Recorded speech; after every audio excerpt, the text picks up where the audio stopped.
Good morning mga bay. Laag ta mga bay.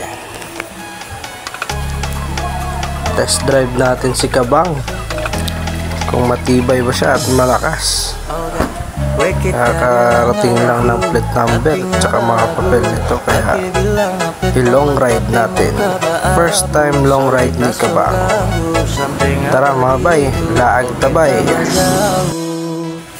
Puntahan natin yung windmill mga bay sa Pililla, Rizal. Maganda pala dito mga bay. Ang lalaki ng palapad na helicopter ba yo? Dala kaya ako na ito doon sa warehouse, kasi mainit yung warehouse namin. Kailangan ng malaki electric pan eh. Dalhin ko kaya ito isa. Ay mga bay, may mga kainan pala dito sa windmill. Mura lang, sarap na. Kaya pag pumunta kayo dito, ito yung stopover nyo na kainan para masarap yung kain nyo.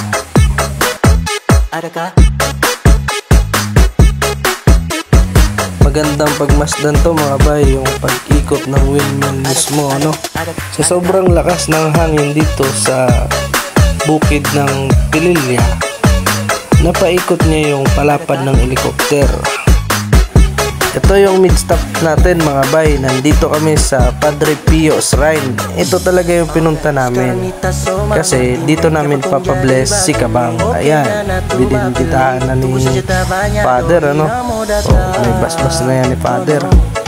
Shoutout nga pala sa dati kong katrabaho na si Dude Adrian Glorioso, taga P3 yan siya, San Miguel Pupils. Dude, ang top speed pala nito ay 143.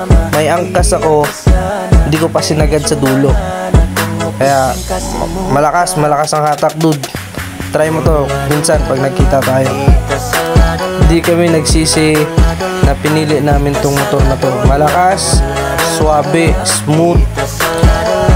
Yung arangkada kahit paahon, malakas pa rin siya. Kaya kung gusto nyo bumili ng ganito, bilhin nyo na. Huwag na kayong magdalawa-dalawa ang isip dyan. Honda Winner X 150. Thank you for watching mga bay. Laag ka mga bay.